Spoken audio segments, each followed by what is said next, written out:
يا مساء الفل، ازيكم؟ على مدار كل الحلقات دي كنا بنحاول نتكلم عن different practices في التالنت attraction، في التالنت supply، في التالنت management، في التالنت acquisition، مرورا طبعا بالخطوات المختلفة بتاعتها. بس كنا دايما بنحاول لما نستضيف ضيوف كان دايما بنحاول نوريكم practices مختلفة لتولز لبست براكتسز اتطبقت في شركات سواء كانت مالتي ناشونال بكوربريتس ستارت ابس. النهارده بقى الحلقه مميزه قوي لانه انا بحب قوي لما ندخل شويه بدبث في التوبيك من التوبكس وهو كور في التالنت اكوزيشن والتالنت اتراكشن الا وهو السورسنج. بس الحلقه مش بس هتتكلم عن السورسنج بيرسونالي، ويا ريت النهارده اغلب الناس اللي بتتفرج او بتسمعنا من الاتش ار ما تاخدش دي بطريقه اوفندد خالص. قليل لما بنقابل حد اشتغل في الاتش ار and he is personally a tech savvy.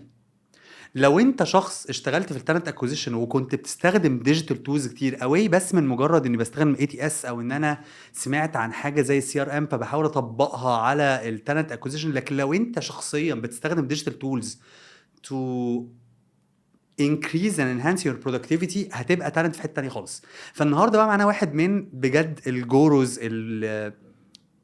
a common friend of ours قال لي عليه اكرم انت حضرتك تقعد مع طارق المهدي او طارق مهدي علشان he is a sourcing wizard. فالنهارده هنستمع بقى لطارق مهدي التالنت اكوزيشن كونسلتنت، اشتغل في اماكن كتيره جدا مختلفه في مصر وبره مصر. واحده من الحاجات الظريفه جدا هنسمع منه النهارده هي انه كان بيشتغل مع انترناشونال كومبانيز وبيهاير جلوبال تالنتس. فهنبدا نشوف كمان ازاي السورسنج والتالنت اكوزيشن والريكروتمنت كان ليه كارير باث بيوند اللي احنا كمان بنسمع عنه في مصر. فمنورني ومشرفني النهارده طارق مهدي تالنت اكوزيشن كونسلتنت. طارق منورنا، نورك. بقالنا كتير عايزين كفايه نتقابل. الانترو الحلو. ايه رايك؟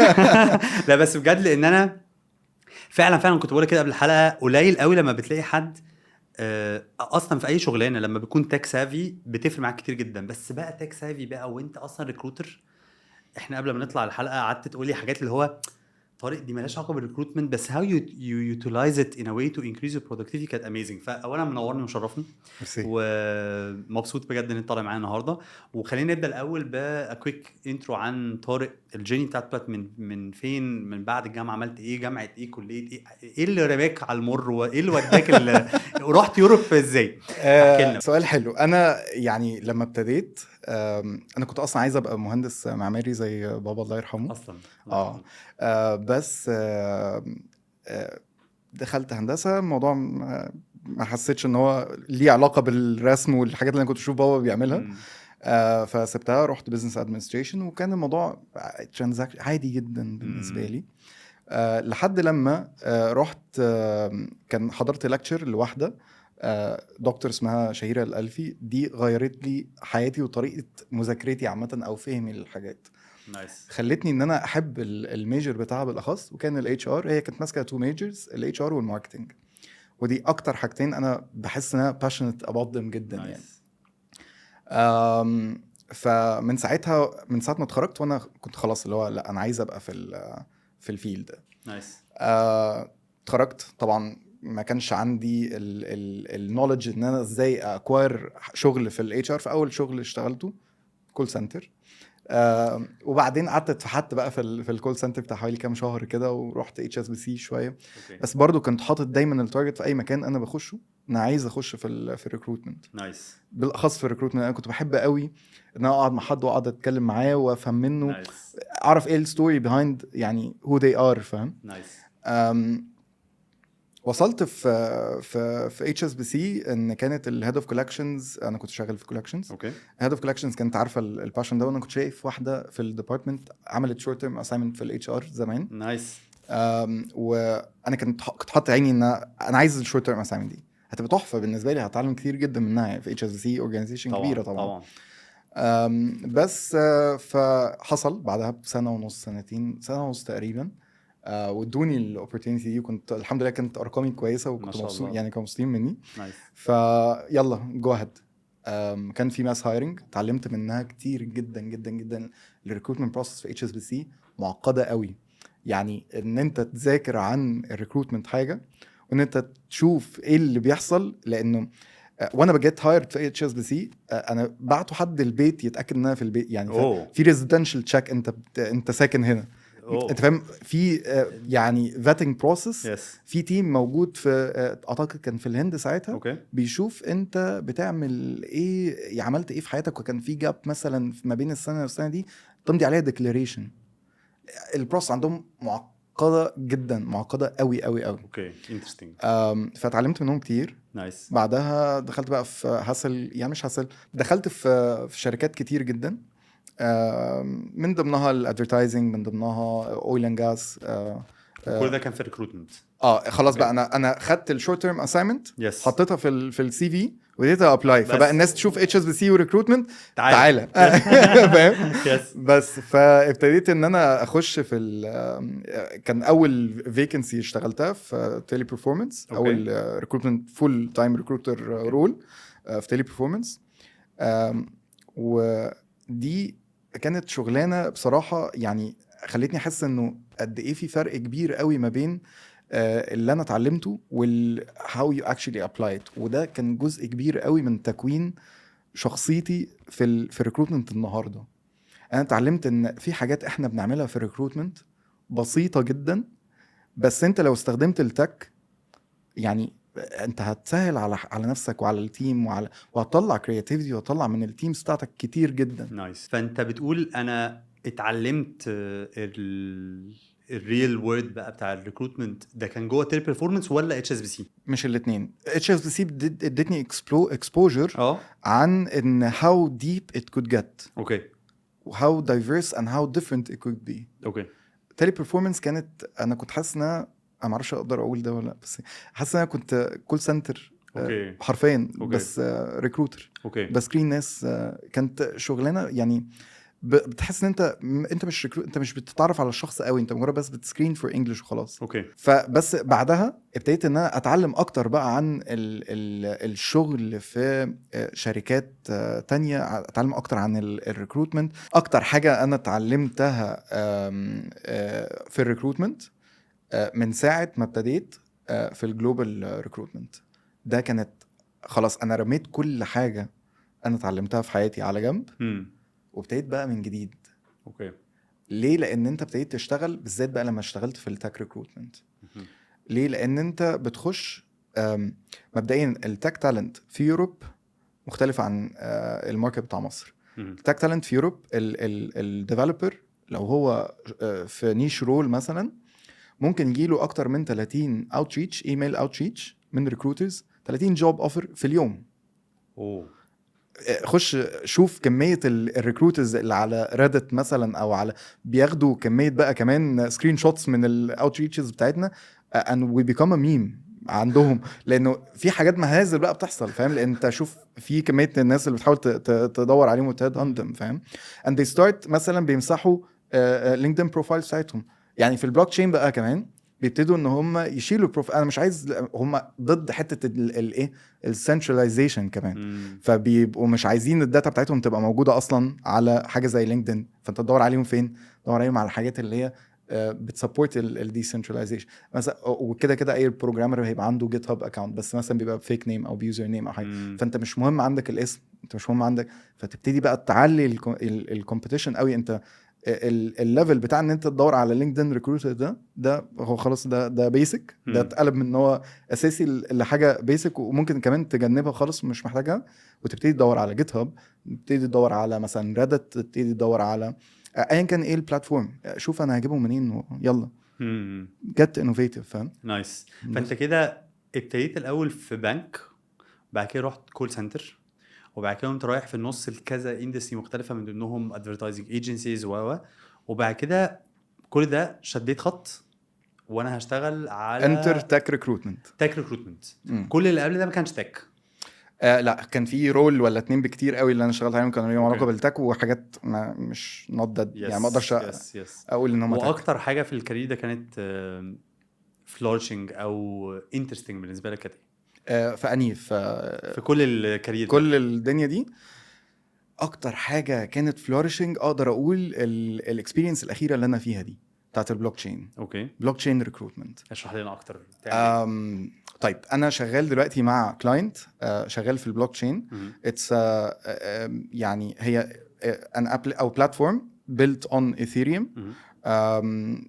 ويعني ممكن نقول حاجات جارجنز دلوقتي مش كل الناس هتبقى اوير بيها، بس فيل فري بالظبط فيل فري ان انتوا كمان تخشوا على ال يعني جوجل وسيرشوا يا جماعه على الكلمات اللي هتقال دي. في ديسكليمر انا حابب اقوله ان وات ايفر ايه اللي احنا هنقوله النهارده في البودكاست it depends a lot على المايند سيت بتاعت اللي بيشوف البودكاست. اكيد انت عايز تغير وعايز تتعلم وعايز يعني تديك ديب وتشوف اكتر ولا لا. دي حاجه اساسيه. لو انت مش هتعمل ده، لو ده مش المايند سيت بتاعتك، في البودكاست انت بتضيع وقتك حرفيا. ففكروا شوفوا ايه اللي ممكن يتغير في حياتكم وغيروه، جو هيد عليه وسيرش عليه اكتر. فخلينا نخش على البلوك تشين. البلوك تشين يعني خلينا نقول ان احنا بندور في فيلد قليل قوي. انت يعني بتحاول البلوك تشين جزء من الويب 3. ويب 3 هي شافت ايه اللي موجود في الويب بتاعنا احنا، الانترنت، العالم بتاع الانترنت عامه، وبيحاول يحل المشاكل بتاعته، زي مثلا ان الداتا موجوده على جوجل او على ميتا او كده.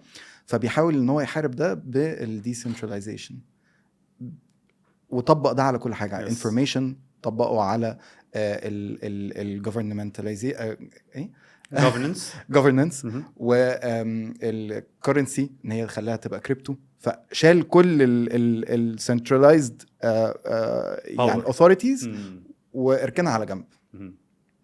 فلما اشتغلت معاهم انت بتغير بقى انت طريقه. بتشتغل مع الشركه it's built on Ethereum. it's a network على البلوك تشين بالظبط، ليه علاقه بالكوينز، الكريبتو كوينز، صح كده؟ صح. وانت النهارده بتريكروت للشركه دي او للبلاتفورم ده تك تالنت، اي حاجه، تالنت تك او مثلا ماركت او كده. بس طبعا عشان الاكسبيرينس اللي عندي فاكتر رولز بتبقى موجوده بالنسبه لي هي التك. اوكي. فعشان من كتر ما انا اشتغلت على تك رولز فخلاص يعني اي تك رول دي لايه لطار. بس مثلا انا النهارده هبتدي على بزنس ديفلوبمنت مانجر مثلا يعني. نايس حلو قوي. الجيرني بقى بتاع طارق دي، خلينا نسال سؤال، اول سؤال كده في الحلقه دي بشويه. ازاي التك فرق مع طارق في مش بس في البرودكتيفيتي؟ خليني اقول لك الحاجه على طول اللي ممكن الناس تحسها دايركتلي ليهم. اوكي. لان في ناس ممكن تحس اللي هو why do I need to be more productive اصلا. ده ممكن يبقى تلاقي حد بيتفرج اللي هو انا اصلا محتاج ابقى productive، ما يبقاش الدنيا ماشيه معانا تمام. بس خليني اقول لك حاجه ممكن تشد الانتباه اكتر. اوكي. ازاي التك enablement اللي طارق ابتدى يشتغل فيها على نفسه ساعدته in his career ان هو النهارده يتحرك من انه بيشتغل على الريكروتنج تالنتس في مصر، انه النهارده بيركروت تالنتس جلوبالي، والشركه اللي بنتكلم عنها النهارده بيزد في يوروب وبتهاير تالنتس من كل حته في العالم. اوكي. ازاي ده ساعدك انك تتحرك من مصر وتشتغل على تالنت بول معينه، انك تشتغل على تالنت بول جلوبال؟ اوكي. ازاي التك ساعدك؟ خليني يعني ارتب بس نقطه. انه انا لما ابتديت اشتغل على الماركت بتاع يوروب، هو يعني هو الحمد لله ربنا حطني في الحته دي عشان خلاص اللي هو اوريدي اتعلمت ده غصب عني. بس انا في افرت ان انا حطيته انه اشوف ايه التك اقدر يوتيلايز التك بايه وادخله في الشغل بتاعي. ازاي ده فرق معايا بقى في ان انا ابقى مثلا من شركه للتانية وبقيت خلاص يعني عندي كلاينت بيز. انه لا انا شايف انه مثلا في تول جديده، فانا اخش واعمل الديمو بتاعها واجرب التول دي واشوف هي تقدر تفيدني في ايه ولا ما تفيدنيش في ايه، او هي حلوه ولا لا مثلا كده، واقعد استكشف فيها اكتر. الاساس بتاع ده لو زي ما رجعنا كده نرجع للاول، وزي ما قلت لك في تيلي بيرفورمانس، انا كنت من ضمن الحاجات الكور فيه ساعه او ساعتين في بدايه اليوم كنت بعملها، كانت مرهقه جدا جدا جدا. مرهقه نفسيا اكتر من هي مرهقه اي حاجه. ان انا امسك البوست واخش على الجوبز جروبس مثلا، فالجوبز فور اول ومش عارف الحاجات دي، وتخش وتعمل بوست، تخش تمسك 50 جروب وتعمل بوست. النهارده انا كنت لسه بقول لك ان انا كنت ببيع شقه قبل البودكاست. فمن ضمن الحاجه اللي انا بعملها ان انا ببوست على الايه على الجروبس صح. النهارده انا بستخدم تشات جي بي تي ان انا اعمل عملت تول بلت على اللابتوب تبوست تعمل البوست ده يا دوب تطلع لي اللينك انا اخش اعمل بيست بوست فبقى فيها سيمي اوتوميشن. اوكي وات اف ان انا لو كنت عرفت التول دي من 7 سنين انا كان في ساعات من التيم كله انت ريحتك. فواي نوت يوز الحاجات اللي هي التولز دي على قد وللاسف لحد النهارده في مثلا انا في الايجيبت ريكروتمنت كوميونتي وبتعامل مع ريكروترز كتير وبتعامل مع ناس كتير من الماركت. نقول ده ان طارق one of the co-founders of Egypt recruitment community, one of the very interesting communities في مصر المتخصصه في او النهارده متخصصه في الريكروتمنت. مش عارفين بقى قدام هتكبر النتورك قد ايه، لكن طارق is doing amazing job مع محمود علي و list of very very interesting team members في الكوميونتي. يعني I would say ان محمود هو الفاوندر بس yes. انا I was one of the very first الكوميونتي مانجرز الموجودين وبصراحه I got excited ليها. وده ساعدني ان انا اشوف يعني خلاص انت ادالك سكوب على الماركت بتاع مصر عامل ازاي، وبتشوف كده انت شغال في حاجه وبعدين تيجي تبص على الماركت بتاع مصر تشوف قد ايه انت عندك potential انك انت you need to close the gap. يعني this is why I'm so excited to be on this podcast لان انا شايف ان دي tool او يعني it's a way of closing الجاب اللي في الماركت. في جاب كبيره جدا في الماركت بتاع مصر. انت عندك ريكروتر ممكن يكون بيشتغل بحاجات زي ما انا كنت بعملها في 2017 وعندك ريكروتر زي النهارده لسه برضو عايش في مصر وبيشتغل وفي ناس في التك شغالين اقوياء جدا وغير التك كمان في ناس اقوياء قوي قوي قوي قوي. فانت ليه ما تقفلش الجاب دي؟ في كاليبر ممكن يقبض 7000 جنيه في كالبر حرفيا برضه يبقى عايش في مصر وممكن يقبض له ب 6000 و10000 دولار في الشهر. وده بالظبط وده انا يمكن قلته في الانترو انه لو انت النهارده ريكروتر في كارير باث كبير انت ممكن مش شايفه، بس عشان تعرف تجرو في الباث ده you need to be more tech enabled ومش كلام. فهنا خلينا بقى نسأل سؤال في الصميم، ايه التولز اللي النهارده طارق ابتدى يشوفها ولو حاولت تعملي عليها شويه categorization what are different tools انت استخدمتها لقيتها فرقت معاك قوي في الرول بتاعك as a recruiter؟ في حاجات بتبقى في ايدك وحاجات بتبقى خارج عن ايدك. بمعنى ايه؟ الشركه اللي انت شغال فيها ممكن تبقى فيها عندها البادجت ان هي تصرف على الريكروتمنت، وفي حاجات انت مش محتاج فيها البادجت دي انت ممكن تعملها بايدك. زي مثلا التول اللي انا كنت بتكلم عليها من شويه مفيش حد دفع ربع جنيه فيها خالص. تمام.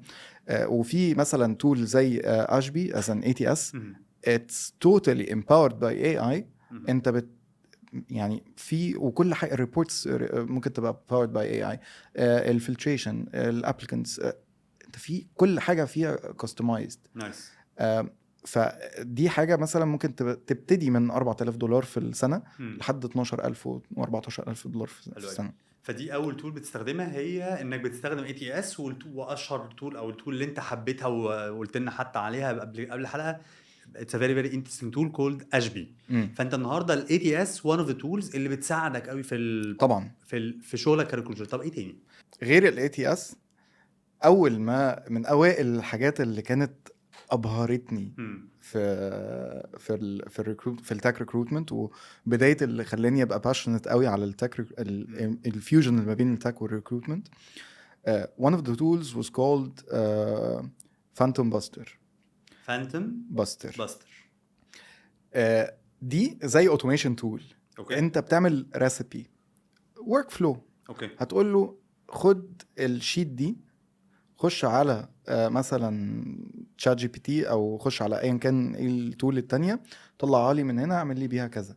او مثلا انا هخش خلينا نديها على مثل في الريكروتمنت. انا النهارده بعمل اوتريتش للناس. طيب امسك البروفايل ده فيزيت البروفايل الاول. انا بلينكه بالاكونت بتاعي ففيزيت البروفايل ده الاول عشان يبان عند الراجل ان انا طارق has viewed your profile. بعدين كريت الايميل ده تمام وبعدها ارجع تاني بعد 3 ايام، لو ما ردش ابعت له فولو اب بالشكل الفلاني. ودي حاليا وهكذا انت ممكن بقى تحط الورك فلو اللي انت عايزه بيلد اب. فانت استخدمت اوتوميشن تول اسمها فانتوم باستر، دي شبه ميك او شبه وات ايفر اوتوميشن تول. كانت البدايه قبل ما اعرف قبل ميك ميك. دي كانت اول واحده اللي هي فتحت بقى دماغي انه يا جماعه في وانت ان وفاهم احنا ابتدينا نخش بقى في حته كده. طبعا يا جماعه بس ايه، اي حد ما يسمعش التول دي من فضلك اعمل سيرش يا ريت. فمحمود قال طارق قال فانتوم باستر وبعد كده قلنا ميك وقلنا N8N.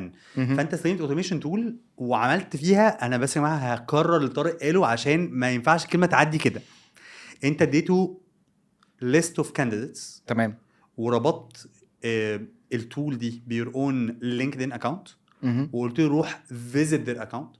انت قعدت تقول له روح يعمل روح على الاكاونت بص عليه وبعد كده بعت له ايميل واستنى 3 ايام وتشيك انا جالي ريسبوند منه ولا لا. لو ما جاليش ابعت له this follow up ايميل. يس. وطبعا انا اسيومينج الايميل هيكون personalized. وكل ده عملته على اوتوميشن تول. ما اعتقدش ان في اي حد في الاتش ار علمها لك. لا اللي علمها لي كان مديري one of the best people يعني I've worked with so far ميخيل. he's Dutch, one of the best sourcers worldwide. Nice. فيعني حد sourcing hackathon winner 3 time كده يعني في حاجات كتير. عامل سيرش ايه موضوع sourcing hackathons دي هنفهمه برضه من طارق كمان شويه. حلو. فانت كان the second tool فرقت معاك بعد وجود انه ATS كان ان لازم استخدم automation tool. يس. اوكي. وازاي غير بقى الاوتوميشن تولز، انت عندك مثلا كروم اللي هو اي ويب براوزر. في حاجه اسمها كروميوم اكستنشنز. انت تخيل كده ان مثلا انا كطارق عندي ايدين فانت ممكن تركب لي ايد ثالثه. فدي هتبقى هيلبفل جدا. فانت الاكستنشنز هي اكستنشنز بتحط له مثلا ايه، بتحط له فيتشر زياده. والله انا عايزك لما افتح الويب براوزر او البيج دي تفتح تبص على مثلا الكلام ده معين وتريليت هل ده اللي انا بدور عليه ولا لا كمالتي هايلايتر. او مثلا في كان محمود قال الاكستنشن دي تاك، مش فاكر كان اسمها تاك ايه كده. المهم يعني هي بتهايلايت كلمات معينه ليها علاقه بالتاك وليه علاقه بالتك وتقول لك هي باك اند ولا فرونت اند. تمام. ممكن نبقى نشير كمان حتى بعد كده سكرين شوت من الاكستنشنز اللي عندي هتبقى لطيفه يعني. بس فانت دي one of the Chrome extensions ان انت ابتديت يبقى عندك Chrome extension عشان لما تيجي تفتح بروفايل حد على جيت هاب او على لينكدين فيبدا يسكان الكي ووردز اللي على HTML على الصفحه بتاعه الويب بتاعه الاكونت بتاعه، فيبدا يقول لك خد بالك ده عنده باك اند. أيوه. ده عنده فرونت اند تول معينه او فريم ورك معين هو بيستخدمه. فعمل لك الهايلايت فبقى بيسهل عليك السكريننج. بالظبط. ودلوقتي بقت اللي بيستخدم لينكدين ريكروتر حتى لو لايت، لو انت بتدور على لو انت كاتب الكلام ده في السيرش في الكي ووردز هي اوريدي بي هايلايت بس بشكل فيد كده بسيط قوي. فاللي بايده في السورسنج هيبقى قاري ان دي فيتشر بقت خلاص يعني هي بيسك اول درجه ان هي بقت لينكدين عملها حلو. باي ذا واي لينكدين من اكتر الناس اللي بتتاخر في يعني لحد دلوقتي ما دخلوش الاي اي في السيرش بتاعهم قوي يعني لسه. فهم ان هم يدخلوا فيتشر زي كده هم دي كده متاخره قوي فاهم. يس. لا هنيجي لك لان انت قلت لي قبل الحلقه اللي هو اصلا لينكدين ده يا جماعه بقت يعني جنبوا على جنب يعني احنا في حاجات تانية احنا جايين في حاجات قادمه بالظبط. فايه تاني اكستنشنز؟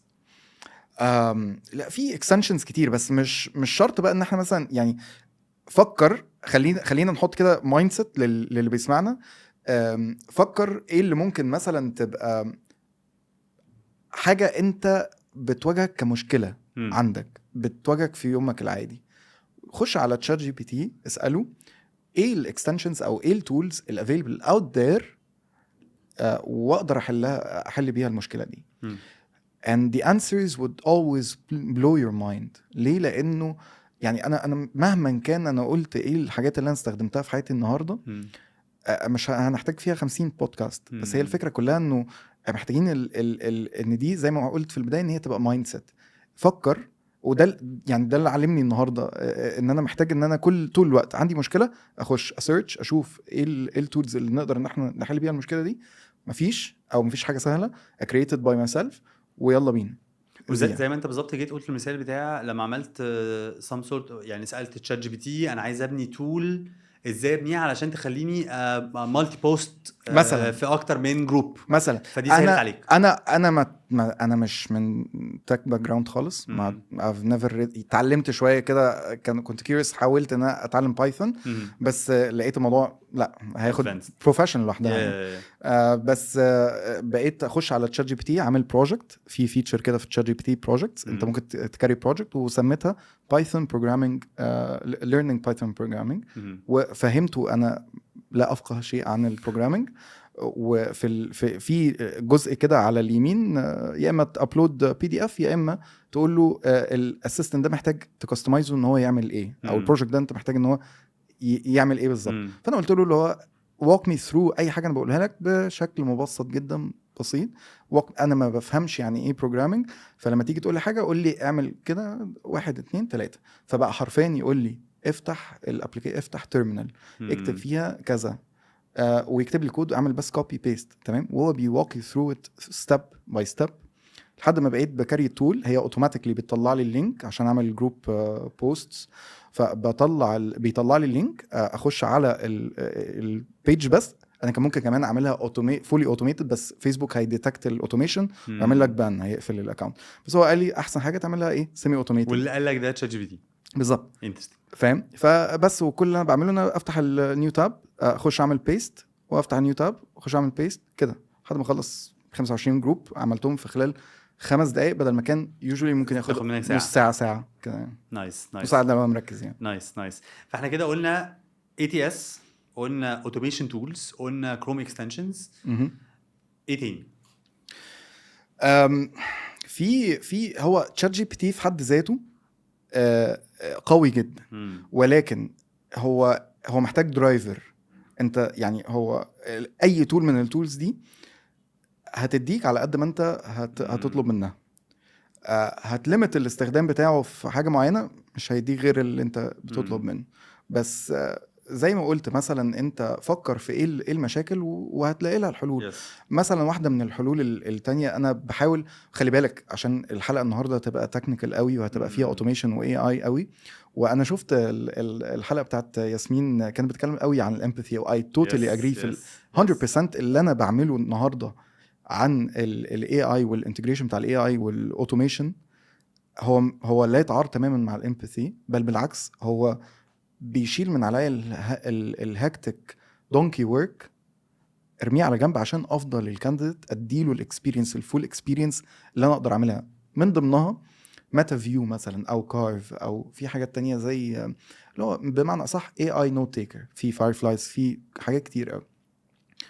اعملوا سيرش يا جماعه، اعملوا سيرش. كمل. في مثلا لو وفي حاجات من دي فور فري يعني بتبقى البيسك بلان بتاعتها تقدر ان انت تستخدمها ببلاش بكريدت معين في الشهر. طيب ميتا فيو مثلا بيديني الفرصه ان انا لما اخش زوم، انا معظم الانترفيوز بتاعتي بتبقى فيرتشوال، يقدر يديني الفرصه ان انا اركز مع الكانديديت، actually listen to what the candidate is saying، بدل ما انا اقعد اكتب نوتس وانا فاهم ليه نقعد بقى نعمل كده احنا فاهم. فتدي لك المساحه ان انت تقعد تفهم الشخص ده بيقول ايه فعلا، ويبقى عندك كومبليت نوتس موجوده، بدل ما انت تكتب نص كلام. معظم الوقت اللي بيكتب في نوتس كتير، انا شخصيا يعني بيبقى تبص على النوتس بتاعتي بعد من غير ميتا فيو مش تفهم انها حاجه هيروغليفي. فمحتاج ان انا ابقى حاجه زي كده بتساعدني جدا. وبتسهل عليا يومي بصراحه. انا خلاص بقى الشغل مثلا لو انا بانترفيو 6 كانديديتس، بدل ما كان الكاباسيتي بتاعت عقلك ان هي انت بتكتب وبتسمع وبتحاول تركز في كل ده، بقى نص التفكير. خلاص انت قادر تبرفورم اكتر من 6 كمان. الحاجات دي على قد ما هي يعني، حتى كمان الناس اللي ماسكه بادجتس واللي ماسكه تيمز فكروا في ده، في ان هو مش مجرد يعني انت بتدفع فلوس في حاجه irrelevant. بالعكس it's totally relevant. انت لما بتدي الكابابيليتيز والتولز للتيم بتاعك ان هو يستخدم حاجات زي كده، انت you're freeing them up to become more effective and efficient at their work. وكمان يعني انت بتطلع احلى حاجه منهم، بتريحهم. خلاص دي يعني one of the very core الحاجات اللي اتعلمتها من التك اللي هو تبقى servant leader بمعنى صح. انت بتشوف ايه الاوبستكلز اللي قصاد التيم بتاعك وتحاول تشيل الاوبستكلز دي. نايس. دايما شوف ايه التولز وطبقها في التيم عندك. انت ذكرت من شويه وكنت بتتكلم على one of your mentors او managers وكلمت عن كلمه sourcing hackathon. ايه بقى حضرتك ايه البدعه دي؟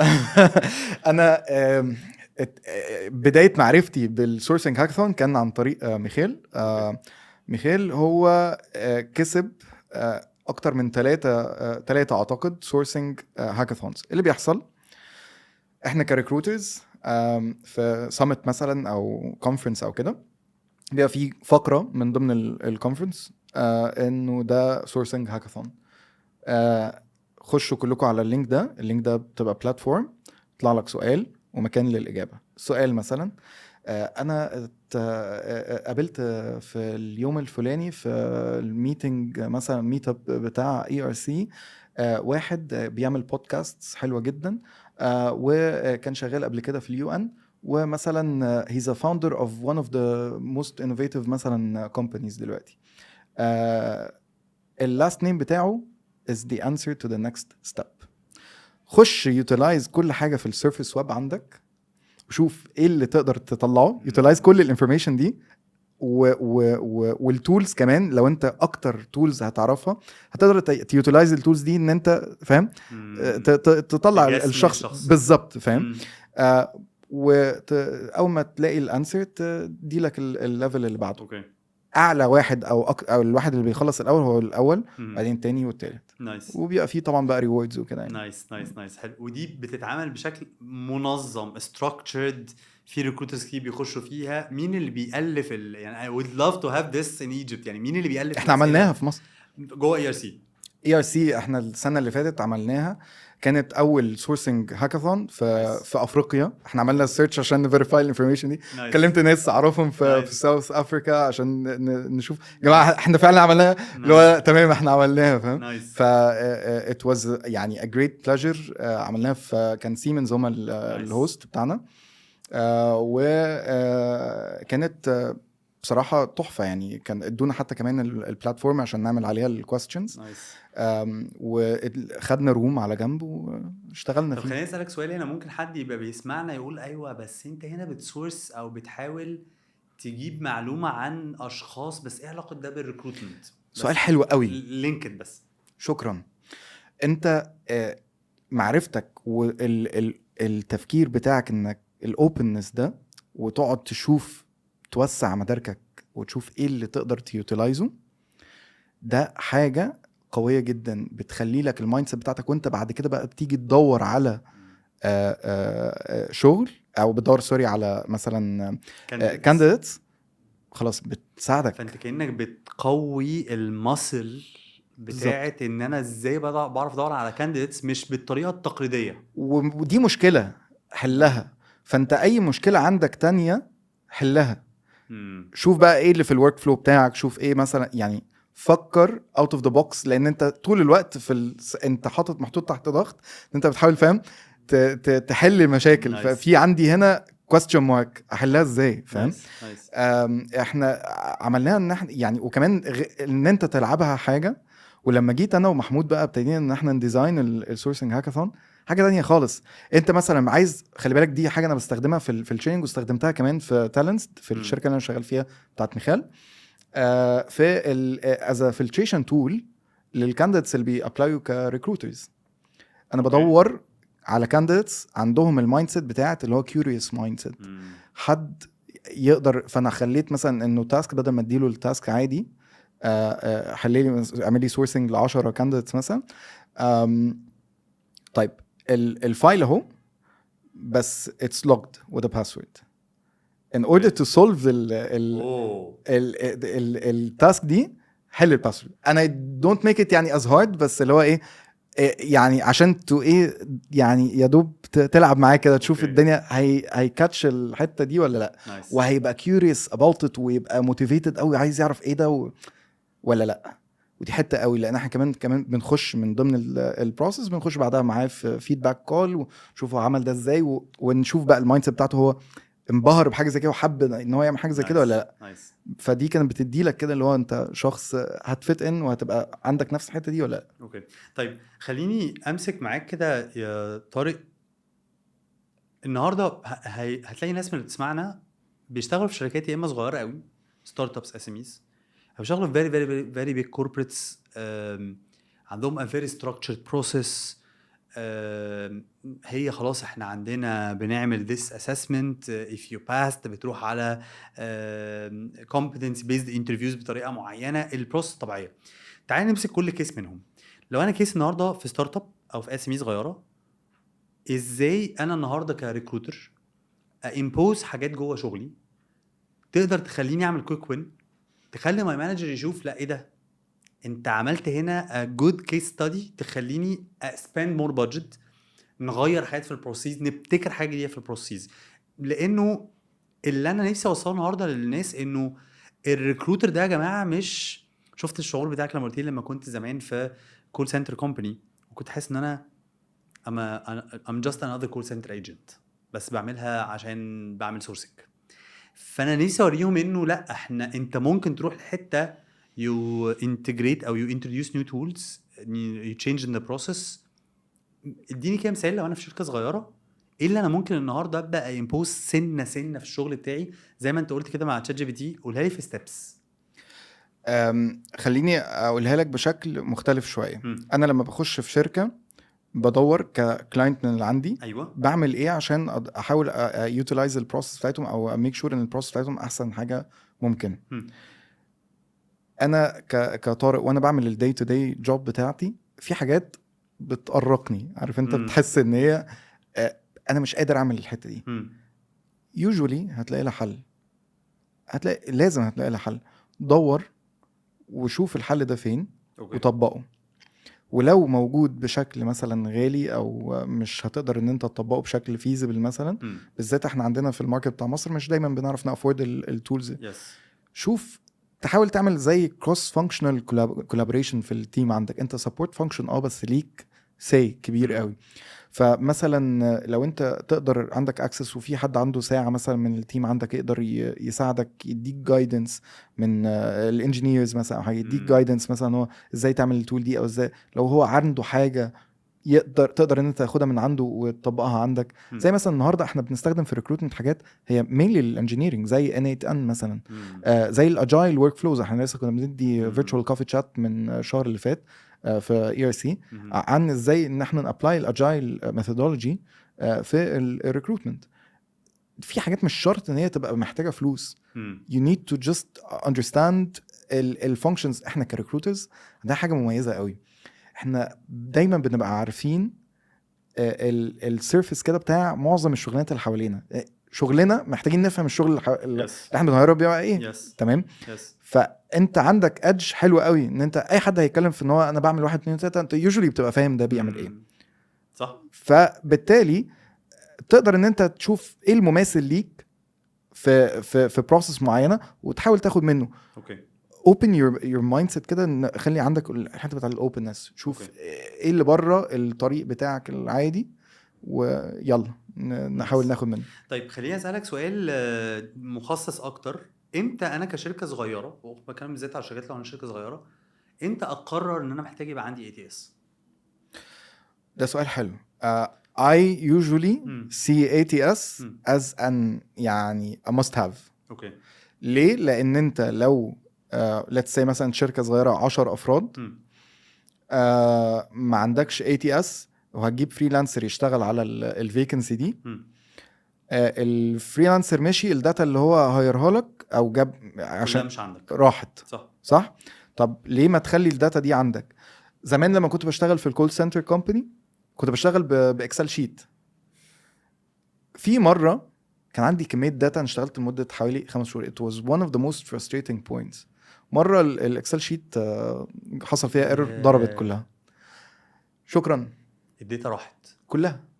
كمية داتا أنا كنت بقى ساعتها يعني آلاف أرقام والداتا بتاعت شهور يعني خلاص راحت. طيب في حاجات بدائل لل ATS لو أنت مش هتعرف تدفع ال ATS. سواء كان مثلا ممكن تعمل حاجه زي كانبان بورد على تريلو، او مثلا ممكن تفتح نوشن وتعمل عليها ATS ميني ATS. ودي حاجه احنا كنا حابين ان احنا نشارها برضو عندنا في الفيرتشوال كوفي تشات. دي انت ممكن تخش على مثلا حاجه زي نوشن وتفتح البورد. انت تقدر تعمل بيج، تقدر تعمل لاندنج بيج للكانديديتس، تقدر تعمل مثلا كانبان بورد. اللي مش فاهم كانبان بورد هي شفتوا الحته اللي في الاي تي اس اللي هي بتقول مثلا ايه عندي كام كانديديت في البروسيس في الستيج دي، في الانترو ستيج، في الريكروتر ستيج، او مثلا كام كانديديت في فيرست تاك راوند، سكند تاك راوند. دي اسمها كانبان بورد. كانها عمود للابليكانتس، أيوة. عمود للفيرست كول، عمود أيوة. للسكند انترفيو، وبتبدا تحرك الكانديديت من كل عمود لعمود عشان تقول دي الستيجز بتاعت الهاير. وميزه الكانبان بورد ان هي بتدي لك اوفر يعني الانسايت بتاعت ان انت مثلا الشخص ده موجود هنا بقاله قد ايه. فكل كانديديت بيبقى بكارد، فانت الكارد ده لما بتيجي تحركه فبيبقى باين ان هو فاضل في الستيج دي بقاله قد ايه. فبتقدر تعمل ده على حاجه ببلاش، بس هي هتحتاج منك سيت اب في الاول. ولكن الريورد فكر دايما مش في اليوم يومين 3 اللي انت هتعمل فيهم النوشن بيج، بس انت فكر في الريورد بتاع ان الداتا اللي انا هتعب فيها كل شويه واجيب فريلانسر او ايا كان الطريقه اللي انا بجيب بيها الداتا دي هي بقت عندي. فكر دايما، وده برضو حاجه كور قوي في المايند سيت. لو انت شفت ان معظم الناس بتيجي هو انا لسه هعمل بقى طول، ما تفكرش في البروسيس بتاعت، فكر الريورد بتاعها انت هيجيلك من وراها ايه. فانت قلت من اكتر الحاجات اللي هتفرق معاك انه الداتابيز السكيورد، الداتابيز لسه موجوده. انت عارف شويه تحط بروسيس معينه وتشوف هو الشخص موجود في انهي ستيج من الستيجز المختلفه. طيب وات اف لا انا معايا بادجت حلو قوي، اسلكت الاي تي اس ازاي؟ يعني في اسماء عملاقه، في اسماء عالميه، واحنا ابتدينا نعمل حاجه لوكال، وفي اسماء ستارت ابس طلعت بره مصر عامله شغل خطير، وابتدى يبقى في براندز كتير قوي. ازاي ابيك واقول هو ده الاي تي اس اللي ينفعني او لا؟ انا بشوفه من لو شلت البادجت من الموضوع، يعني لو لغيت البادجت معايا اوبن بادجت، اختار الاي تي اس بناء عليه. بص انا يوجولي بحب الفيدباك قوي. بحب ادور اليوزرز نفسهم رايهم ايه في التولز دي. وام بارت اوف اي لاف جوينينج كوميونيتيز. انا جزء اساسي من اللي انا اتعلمته في حياتي بسبب ان انا بتعامل مع كوميونيتيز كتير، سواء كان في يوروب او هنا في مصر. وبعرف بنخش مثلا على سلاك او ديسكورد وبيبقى فيه يعني ايه. لو انت مش عارف سلاك وديسكورد من فضلك خش دور على يعني ايه سلاك وديسكورد. لا دي اساسيه جدا. يعني لو مش عارف يعني ايه سلاك وديسكورد محتاج تعرف 100%. طيب انت دلوقتي بتحتاج ان انت تخش على الكوميونيتيز دي وتسال جماعه انا النهارده عندي يعني مثلا انا الكومباني بتاعتي عددها كذا وبدور على ATS، رايكم ايه؟ وبيدوني اقتراحات 1 و2 و3 و4. فببتدي بقى ان انا اخش مثلا اشوف اجرب بنفسي، اخش مع الشركه دي والشركه دي والشركه دي واخد دمو من هنا واخد دمو من هنا واخش واجرب بنفسي. اتس ا بروسيس. وفي حاجات بتبقى ليها ويز، يعني ويت اكتر من الثانيه. تقصد ويت عند الاتش ار او الريكروتر نفسه؟ في حاجات كشركه بتقيم حاجه فيتشر عن فيتشر ثانيه، تقصد؟ انا فهمت صح؟ انا يعني بشكل تاني اللي هو ايه، انا كطارق ممكن اقدر يعني ابقى حاسس ان الاي اي مهم جدا جدا بالنسبه لي، وجوده في البلاتفورم قوي جدا. انت مش مهم عندك الاي اي، بس هتبقى مهم عندك الريبورتنج مثلا او الاوتوميشن. تمام. فانت هتفاليو حاجه عن حاجه. اوكي. في تولز تبقى هي كده كده لما كل ده. يس حلو قوي. طيب بما ان احنا اتكلمنا عن الاي اي، كلمني اكتر بقى عن الاي اي في الريكروتمنت. وذس از ا واي، لانه طبعا انا عارف في ناس بقت تشات جي بي تي يلا بينا نعمل جوب ديسكريبشن، تشات جي بي تي يلا بينا نعمل البوست اللي هننزله على السوشيال نتوركس المختلفه عشان نقدر نسورس الناس. بس الاي اي ممكن يساعدني تاني ازاي؟ زي ما كنت بتكلم كده في البدايه عن انه مثلا انا بقترح عليه المشكله وممكن يديني الحل. ده اول حاجه. تاني حاجه انا ممكن ابني بيها السولوشن نفسه. فلتس سي مثلا انه لو احنا دخلنا ورك فلو زي N8N اوتوميشن تول، فانا اقدر انتجريت N8N مع تشات جي بي تي مع التولز التانية مثلا جوجل شيت او ايا كان ايه الموجود قدامي تاني. و زي ما كنت فاكر كنا بنتكلم على فانتوم باستر بس بشكل بقى ادفانسد، انت دخلت فيه تشات جي بي تي فبقى الورك فلو بتاعك AI empowered. طب ممكن تدينا مثال؟ انت هنا ربطت، يا جماعه ركزوا في الحته اللي طارق هيقولها دي، ربط جوجل شيتس اكسل شيتس بس جوجل ربطها ب N8N اتس ان AI assistant agent automation tool وربطها بتشات جي بي تي، فربط الثلاثه دول ببعض. اديني كيس بقى لما ربطت الثلاثه دول ببعض في الريكروتمنت ايه اللي حصل؟ طيب N8N هو بلاتفورم، هي كده كده بتشوف ايه التولز الافيلبل عليها زي make.com وزابير. بتشوف ايه التولز اللي موجوده عليها وتبتدي ان انت تخش تلينك التولز دي ببعض. فهو بتقول له مثلا انا عندي اكسل شيت او جوجل شيت فيها الانفورميشن دي، فعندي candidates بايثون ديفلوبرز، ده الفيرست نيم، ده اللاست نيم، ده الايميل، ده الاباوت سيكشن بتاع فيسبوك. حلو. سوري بتاع لينكدين. حلو. تمام. خش على تشات جي بي تي، اقرا الكولم بتاع الاباوت سيكشن، وبعدين خش على جيميل، افتح الجيميل بتاعهم واعمل بيرسوناليزد، او خش على تشات جي بي تي اعمل بيرسوناليزيشن لمسج تبقى كرييتد سبيسيفيكلي ليهم، وبعدين ابعت البيرسوناليزد اوتريتش ده ليهم، ولما تخلص اعمل لي الاوتبوت عندي في جوجل شيت. تقصد ايه بالاوتبوت؟ انه مثلا خلاص الراجل ده سنت ولا مش سنت او كده. اوكي. او مثلا شوف البروفايل ده، خش على لينكدين واتعامل يا تشات جي بي تي، بعمل اسيستنت على تشات جي بي تي انه معلم انت اوسنت هو اوبن سورس انفستيجيتور او انتليجنس، انت شخص قوي جدا في ان انت تطلع معلومات من السيرفيس ويب، وعايزك تاخد اللينك بتاع لينكدين ده وتدور على الشخص ده وتعرف هو مين، وعنده مثلا بلوك تشين ريكروتمنت بلوك تشين اكسبيرينس ولا لا، وتطلع لي في كولوم زياده تقول لي يس ولا نو على كل كانديديت. فهو عمل لي سورسنج، عمل لي سكريننج للبروفايلز. عندك فكر شوف انت تقدر تيوتلايز الكلام ده بايه. يعني انا كل اللي انا هقوله النهارده عشان نمسك المثال ده، عشان انت قلت حاجه دلوقتي لذيذه خالص، ممكن تبان انت قلتها بسيطه بس ممكن الناس بالنسبه لها اللي هو ايه انت بتقول ايه. اوكي. انت دلوقتي حطيت لي في شيت 50 كانديديت، اوكي، وحطيت لي لينكدين URL او اكونت بتاعه. انت تقدر عن طريق الاوتوميشن تول دي تقول لها روحي بصي على الاكونت ويا تشات جي بي تي اقراه وشوف كل السوشيال نتوركس او اي بوست اتكتب عن الشخص ده، وقول لي في الاخر الراجل ده عنده اكسبيرينس في الحته دي ولا في المجال ده ولا لا. بالزبط. عنده اكسبيرينس في البلوك تشين، عنده اكسبيرينس في الكودينج بفريم ورك في الباك اند بالظبط، وقول لي هو كام سنه خبره مثلا لو عايز مثلا شوف. فلو فساعتها اللي طارق دلوقتي بيقوله انت تقدر على نفس الشيت تشات جي بي تي يروح عن طريق اوتوميشن تول دي ويسكان ويسكرين بروفايل ويرجع لك بانبوت جوه نفس الشيت يقول لك ده كام سنه خبره في الحاجه اللي انت عايزها. انا كده فهمت صح؟ انت عملت ريكروتر، انت عملت كل حاجه. عملت له كل حاجه دلوقتي. فده باستخدام تول زي N8N مع تشات جي بي تي مثلا. بس دي حاجه بتحتاج فيها فلوس شويه. اوكي. ماشي، فلوس شويه دي ليها كام يعني ميخال مثلا كان عمل حاجه زي كده، كان بيدفع لتشات جي بي تي اعتقد حوالي $20 في الشهر، شهرين حاجه كده صح كده. بس N8N اعتقد بتدفع له حوالي $50. اوكي. بير ايه؟ بير مانث. اوكي. انا مش متاكد من الاسعار، يعني محتاج ان اوكي.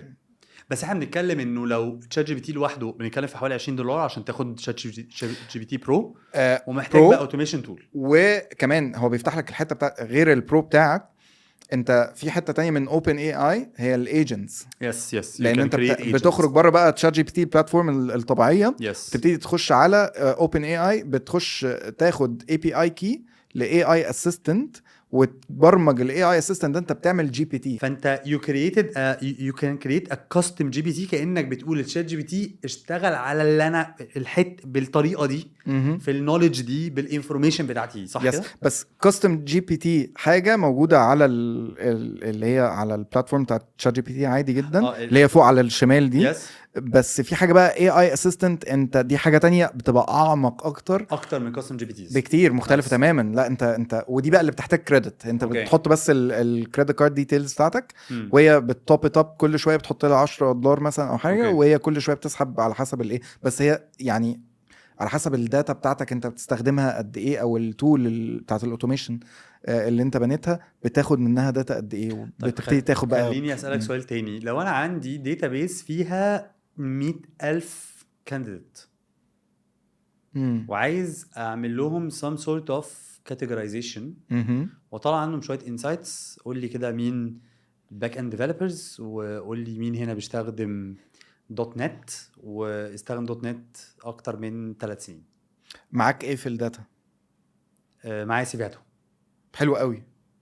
معايا اسمه وسي فيه more than enough. انت you can utilize اصلا الريزوميز دي ببلاش عن طريق ان انت تخلي تشات جي بي تي يبني لك بايثون اكتر لانجوج حلوه قوي في يوتيلايزنج الداتا. وتقدر ان انت تخلي تبقى حاجه هوستد لوكالي. هوستد لوكالي دي يا جماعه يعني يكون على جهازك بالظبط. مش على الكلاود بالظبط. وتخلي بايثون يبتدي يشوف ايه البروفايل كيوردز معينه ويحطها في كل حته. ده لو انت بقى كمان مش عايز تعمل الهاسل دي. يعني اعتقد في حاجات as basic as ان انت لو عملت لها جوجل درايف I need to verify برضو الانفورميشن دي. بس اعتقد انت لو دخلت على جوجل درايف وعملت لها ابلود على جوجل درايف، تقدر تخش تعمل مثلا سيرش كيورد محدده. اكتب مثلا دوت نت، هيطلع لك كل البي دي افس، يعني خلاص اتقلبت بي دي افس. فاهم؟ يعني فكر outside of the box كده. انت شوف ايه اللي تقدر تعمله. في حاجات ببلاش يعني مش شرط. بس احنا بنتكلم انه يا جماعه بيوند فكره ان انت، لان احنا اوقات بيجي لنا ناس اللي هو انا عندي داتا قديمه كتير جدا بس مش عارف استغلها، او مش عارف اطلع منها معلومات، انا مش عارف مستحيل اسكرين كل دول، فانا مش عارف ايه التول. فيا جماعه لو استخدمت وات ايفر اوتوميشن تول ربطتها بس بتشات جي بي تي، انت هتطلع شويه بدعه. لا كتير تشات جي بي تي انت بتحط شخص قوي في ايه، في كل حاجه. عند اي حاجه انت عايزه يعملها لك. طب خليني يعني اسالك سؤال، لان انا بحاول اطلع للناس يوز كيسز ممكن مش واخدين بالهم منه. انت قلت مثلا من شويه مثال لما استخدمت جوجل شيتس وقمت رابطها باوتوميشن تول وتشات جي بي تي، قلت له روح بص على لينكدين اكونت، قلت له بيرسونلايز الايميل. هل ممكن البيرسوناليزيشن يوصل ان انا شفت البروفايل بتاع الكانديد ده وشفته هو اتحرك في شركات عامله ازاي، فيقدر هو وهو بيكتب له الكونتنت بتاع الايميل يقوم جاي قايل له ازاي احنا كشركه ممكن تبقى بتسوت يو از ا بروفايل؟ انا بعدت شويه. اعتقد يعني ممكن نجربها، انا ما جربتهاش شخصيا. ممكن نجربها، ممكن تنفع ممكن ما تنفعش. بس خلينا برضو نحط يعني في رول اساسيه في الحته بتاعه الكاستمايزيشن. يعني ما توصلش بدماغك ان 100% ان التول دي هتبقى قويه جدا وتبقى بتطلعك الشغل ما فيهوش ولا غلطه. لازم تعمل some sort of validation 100%. لازم تقعد تفاليديت كل شويه وراه، لان حتى وان كانت التكنولوجي دي امبرسيف جدا جدا جدا الى ابعد الحدود، بس هي ستيل لسه محطوطه للماس ادوبشن بقالها 2.5 سنين تقريبا، حاجه كده 3 سنين. فلسه بتتحسن. والبرفورمانس بتاعها من اول ما ابتدوا يقولوا تشات جي بي تي غير النهارده خالص. فده حاجه وده حاجه. وكمان شويه، كمان شهرين هتبقى حاجه طبعا مختلفه. فدايما افضلوا تابعوا وراهم. والكاستمايزيشن ده هيبقى يعني انت تقدر تجرب واتس اور مس، ونرجع تاني لنفس الفاليو اللي احنا بنحاول نأكد عليها. جرب طول الوقت. طيب بارت من الليرنينج لينا او للريكروترز اللي بيتفرجوا علينا النهارده او بيسمعونا، ايه كوميونيتيز ممكن لو انا اتدخلت فيها تابعتها بقيت كونكتد بيها هتعلم منها حاجات outside of the box او حاجات جديده عليا او اتليست على الكوميونتي اللي انا محتاج بيها؟ I would definitely recommend Egypt recruitment community. أكيد. مش لا والله عشان أكيد انا أكيد. فيها، Yes, ولكن yes.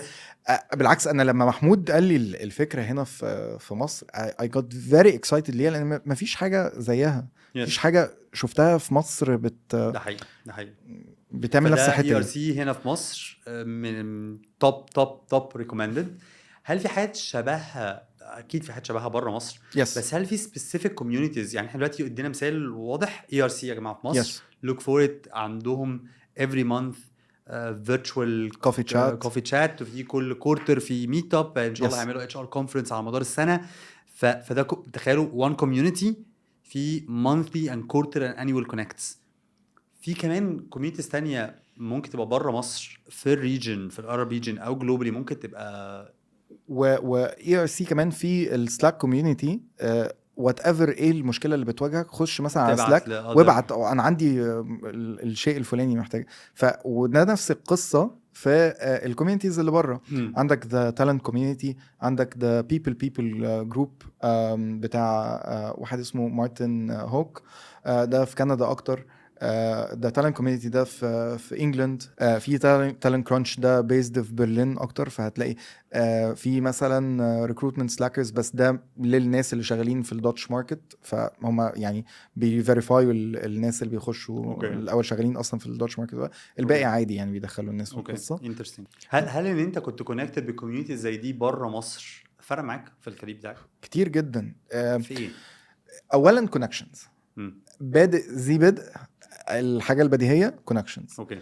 انت لما بتبقى عايز تعرف حاجه جديده وبتدور على حد شاطر فيها، من قبل ما نعرف تشات جي بي تي كان لسه في ان انت بتكونكت مع الناس وتعرف منهم. صح. وتخش معاهم كول، وفي ناس بتبقى they're willing to help. السورسنج هاكاثون انا اول مره اعمله، كنت خلاص اول مره عايز بقى اخش دخلت مع واحد كان شغال في ميتا. يعني he was very helpful. هو بيعمل السورسنج هاكاثون في السورسنج سامت كل سنه. and he's one of the best people, best sources worldwide. ما شاء الله. لا خطير يعني.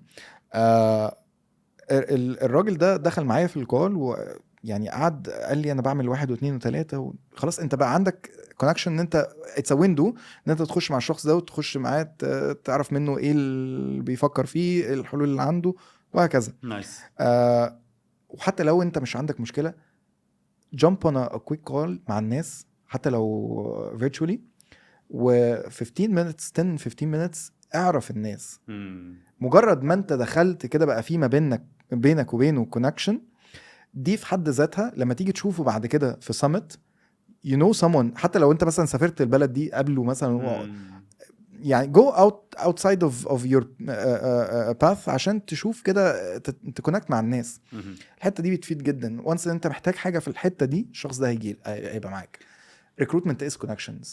شغلنا كله is connection عامه، يعني مش recruitment بس.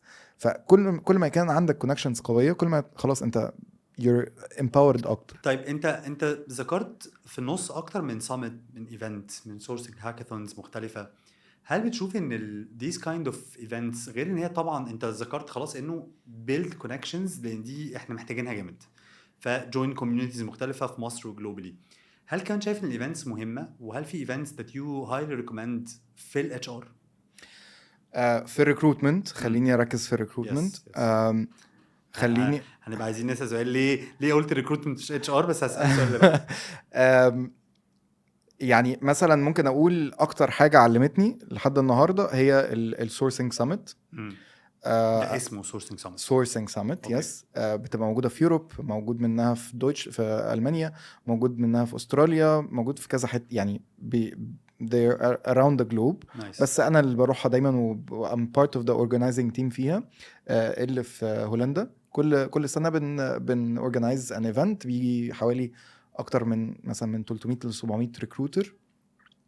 الريكروترز دول بيكونوا من وورلد وايد، انت مم. موجودين من عندك اي حته تتخيلها في العالم. فلما بتسمع بقى الفيوجن بتاع الخبرات دي كلها وبيشاروا طبعا، مش مثلا الناس بقى بتشير حاجه بيزك مش حاجه انت ان مثلا، لا هو بيدخلك في الكور قوي قوي قوي.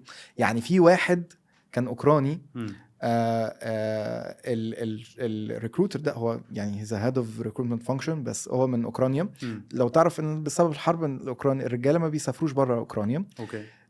he's very good that they allowed him to travel outside of the country، لانه بسبب شغله هو فاد الدوله جدا جدا جدا جدا، وخلاص يعني هو عنده يقدر ان هو يسافر عادي. ده حد هو حاجه اسمها وايت هاكر. غير الريكروتمنت هو بيخش كمان على مثلا الويب سايتس، يشوف ايه الفولنربيليتيز اللي فيها ويريبورت الحته دي، ويشوف ياخد عليها بونص. بيبقى في زي لو انت مثلا وايت هاكر بيستخدم ده بشكل سيء، ولكن الوايت هاكر هو بس انت بتلاقي المشكله وتريبورت وبتاخد عليها بونص، في بونص بتبقى عاليه قوي يعني. نايس. بس نايس. لما حد زي ده يديلك انفو عن ازاي ان انت تيوزلايز السيرفيس ويب، انت بتاخدها من حد تكنيكال قوي قوي قوي، تتعلم منه انفورميشن مش هتلاقيها في اي حته، فاهم؟ نايس. طيب هسألك سؤال، ما اعرفش قد ايه، وسبيشالي لما بتتكلم على شركات في يوروب، قد ايه بتستخدم او بيفرق معاك الامبلور براندنج؟ يعني النهارده لما كنت بتتكلم عن شركه كاو، صح كده اسمها كاو، انت نفسك كنت بتتكلم عليها بحماس قوي. واوقات كتيره البرسبشن اللي الكانديد بياخدوا عن الشركه، وازاي الشركه دي از جروينج، ازاي الشركه دي بتعمل حاجه ده از انوفيشن، فيها انوفيشن، ازاي انا في بوتنشال جواها ان انا اكبر. انت بقى كطارق how you contribute في جزء خاص للامبلوير براندنج، لانه I guess it's core when it comes to talent attraction. حلو قوي. انا بشوف ان الحته بتاعت يعني مثلا يمكن دي عشان بسبب ان كتر الايفنتس اللي انا بحضرها، بس بشوف ان الايفنتس شيء مهم قوي. فمثلا مع كاو انا ابتديت ان انا اقترح عليهم الحته بتاعت انه يعني لقيت في حد كان بيسأل على لينكدين على راست انجينيرز، عايز يعمل ايفنت للراست انجينيرز في بولند.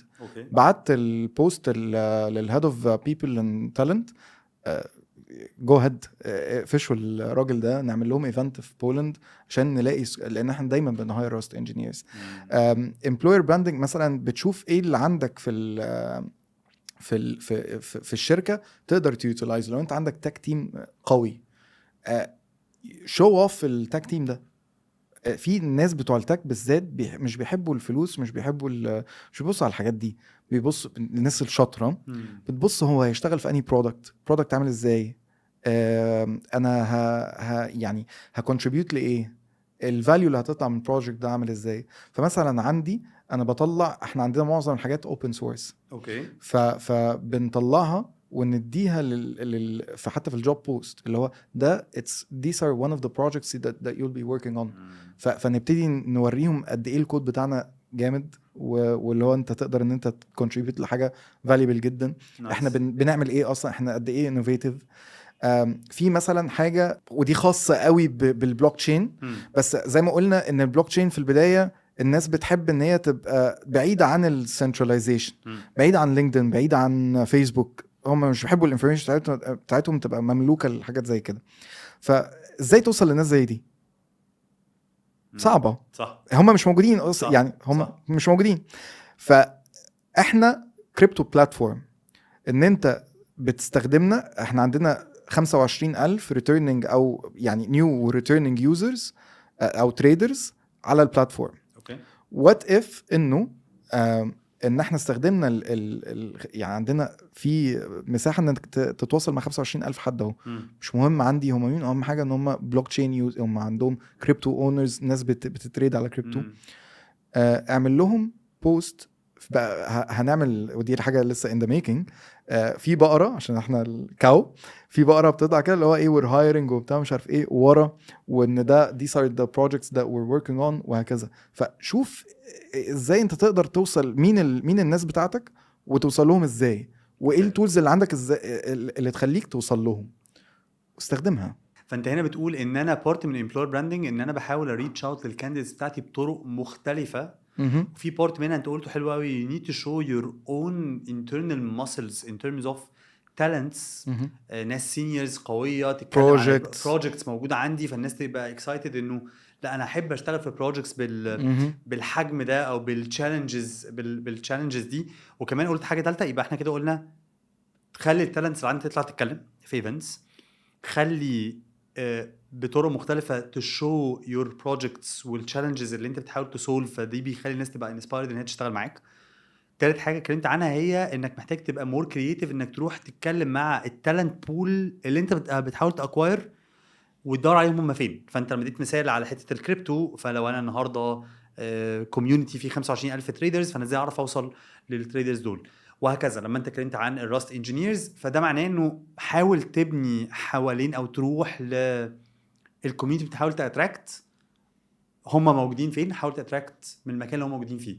وده مش بالضروره هيكون لينكدين خالص.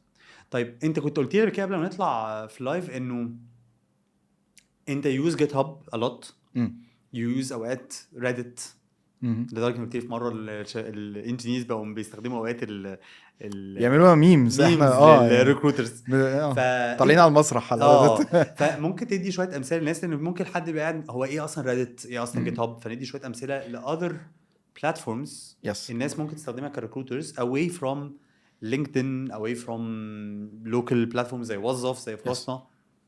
طيب الديفلوبرز بيعملوا ايه؟ بيكودوا. ف one of the way to contribute على نفس الكود كلنا، لو احنا كلنا team of developers، هو على GitHub one of the core platforms اللي بيcontribute عليها. فكل شركة عندها tech team بيبقى عندهم account على GitHub، وبيبقى فيه projects سواء كانت private أو public. والprojects دي لو دخلت على كل project هتلاقي فيه contributors لكل project. الcontributors دول usually بيكونوا ناس من الشركة، ساعات بتبقى لو هي open source في ناس بيcontribute من بره الشركة، بس usually دول بيبقوا ناس انت حابب ان انت تعرفهم لو هم شغالين على البروجكت ده. كل project بيبقى باين هو مستخدم انهي language، جافا سكريبت، جافا، سي شارب، وات ايفر. فبتبتدي ان انت بقى تتعلم اكتر او تشوف الجيت هاب ده، لان انت لو انت بكود انت على جيت هاب. فازاي ان انت توصل للناس دي وتحاول ان انت تسورس منهم، وفي طرق ان انت تحاول تجيب الايميلز بتاعتهم حتى وان كانت مش بابليك، بس في مثلا لو هم عاملين بوست من ريبوزيتوري وهي بابليك ريبوزيتوري ومش عاملين السيتنجز بتاعتهم ان هم يهايدوا الايميل، الايميل بتاعهم هيبقى باين، هتبان من جوه الريبو. بتخش على الريبوزيتوري تلعب في اليو ار ال بحيث ان هو يبين لك الباك اند بتاعه، بتكتب بس دوت باتش على اليو ار ال فبتبان لك الباك اند هو عامل بوست من انهي ايميل، تاخد الايميل وتبعت له. اوكي تريك كده يعني اتعلمتها من ضمن السامتس اللي انا حضرتها. اوكي في اكستنشنز كمان بتعمل ده من غير ما تبقى عارف ايه دوت باتش. ريدت هو زي فيسبوك بس مش فيسبوك، يعني ما نقدرش نحطه في فيسبوك خالص. ريدت موجود ليه حاجه اسمها سب ريدتس، كل توبيك انت تتخيله في دماغك ليه سب ريدت. مصر ليها ريدت سب ريدت، الجافا ديفلوبرز ليهم سب ريدت. دي اشبه بكوميونيتيز. انت بقى بتخش تجوين السب ريدت ده وبتحط سؤال والناس بتخش وتعمل اب فوت وداون فوت وتكتب الكومنتس وهكذا. والميزه فيه ودي معظم الديفلوبرز عشان الناس نشبه لهم لو حد جيل قديم زي المنتديات زمان. اي منتدى بالظبط، هو اشبه بمنتدى. هي ابتدت بالمنتديات بس هي الفكره كلها ان انت بتخش، الميزه فيها ان انت بتبقى anonymous. you choose to be anonymous. انت تقدر تحط مثلا انستغرام بتاعك او whatever السوشيال ميديا اكاونتس، بس انت تقدر تبقى totally anonymous. ففي ناس كتير appreciate ده. انا مش عايز ابقى ظاهر، فاهم؟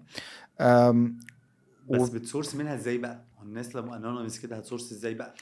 في حاجات بقى. ايوه قول يا باشا. انت تخش مثلا تلاقي يوزر نيم. في ناس if you want to be found، في ناس اليوزر نيمز دي بتبقى common.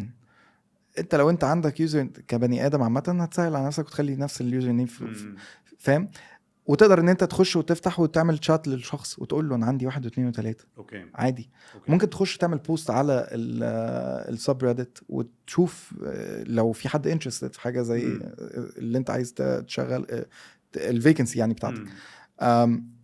في طرق كتير جو اوت. يعني انا في مره انا فاكر كان في رول، انا طريقه شغلي انا بزهق بحب اغير، فمثلا لقيت السورسنج ده ممل شويه فبلعب بحاجه تانية. قلت طب ليه ما نجربش نعمل سورسنج من على يوتيوب. اوكي مختلف غريبه صح. ايه بقى دخلت ده كان في حد مثلا كنا عايزين نهاير مش فاكر كان جافا ديفلوبر تقريبا حاجه كده على يوتيوب. والشاطر مين اللي هيبقى شاطر وعلى ازاي تجيبه؟ كان بورتوجيز سبيكر عايزينه في البرتغال. دخلت كتبت كلمه الديفلوبر بالبرتغالي ديزنفولفدور، فانت بتخش تلاقي الكلام بالبرتغالي. اما تسيرش بالكيورد بالبرتغالي هيجي لك الناس يا اما في برازيل يا اما في ايه برتغال مفيش حته ثالثه. فهتلاقي الناس اللي بتبوست على يوتيوب هم يوجولي المنتورز، يوجولي الناس الشاطره والناس اللي بتحب تشير نوليدج. جيبهم، جيب الايميل بتاعهم، بعت لهم. اوكي. فانت كنت بتدور على ناس بتشير كونتنت اون يوتيوب، لان ده معناه ان هو somehow عنده اكسبيرينس. بالظبط. وده مش بس للديفلوبرز، ده في اي مجال. فلو بالزبط. انت بتهاير جرافيك ديزاينرز، فلو هو جرافيك ديزاينر شاطر وعامل كونتنت على يوتيوب بالظبط هتلاقي عنده فولورز وهتلاقوا ناس شبهه، فهيبان لك ان الناس لوك الايك. والناس اللي كومنتس عندهم. وشوف اليوزر نيمز، لان يوجولي بيبقى اللي كاتبين يوزر نيم مثلا حتى ومش كاتبين ايميل، سيرش باليوزر نيم. في ويب سايت كده اسمه هو يعني قديم شويه، اسمه واتس ماي نيم. اوكي. كلمه واحده. خش اكتب اليوزر ده فيه. هو شغلته بيعمل ايه؟ بيخش يسيرش على كل البلاتفورمز باليوزر نيم ده ويطلع لك البروفايل بتاعه على اليوزر نيم ده. فلو انت مش عايز تظهر حطش النيم بتاعك، حطش يعني فاهم. نايس. بس فانت بتحاول ان انت تشوف بقى الشخص ده موجود فين وتحاول توصل له. اوكي نايس. او تكتب باليوزر نيم ده ما بين كوتيشن ماركس. جوجل از سيرش انجن طريقه فهمه انت بتتكلم معاه، فليه اوبريتورز دول اللي هو مثلا لو قلت له اكرم اند طارق هيطلع لك السيرش ريزلتس اللي طالع فيها اكرم وطارق مع بعض في نفس البيج. لو قلت له طارق اور اكرم هيطلع لك طارق او اكرم او الاثنين مع بعض. يعني فاهم، هي رول. لو حطيت له كوتيشن ماركس فبيطلع لك الاكزاكت وورد بالظبط اللي ما بين الكوتيشن ماركس بنفس الطريقه اللي هي مكتوبه. فلو انت حطيت له كوتيشن ماركس جنب على اليوزر نيم هتطلع لك كل اليوزر نيم ده ظاهر فين في السيرفيس ويب. نايس. طيب لو انت النهارده بتدي تيب حاجه بس كمان، خشوا شوفوا ايه هي السيرش انجن اوبريتورز، وكل سيرش انجن ليه اوبريتورز خاصه بيه. فممكن تساله برضو تشات جي بي تي على ايه السيرش انجن اوبريتورز مثلا بتاعت لينكدين بتاعت فيسبوك وهكذا. يعني في طرق تانية ساعات بتختلف، ولكن مثلا هي مفيده جدا جدا جدا ان انت تدور على انفورميشن اونلاين. الناس اللي هتحضر معانا الهاكاثون المره اللي جايه هتحبوا الحته دي. نايس. طيب هل انت بيبقى عندك different sourcing channels مربوطه برولز معينه؟ يعني فور انستنس انت النهارده بتقول انا جيت هاب هروح لو انا بهاير تك، لو بتهاير نون تك هل في channels تانية انت بتبريفير او تنصح ناس بيها؟ ما اقدرش يعني انا I've been in tech for quite some time لدرجه ان انا خلاص الحته دي بقت outdated عندي شويه، او مش outdated بس مثلا خلاص ايدي مش فيها قوي يعني.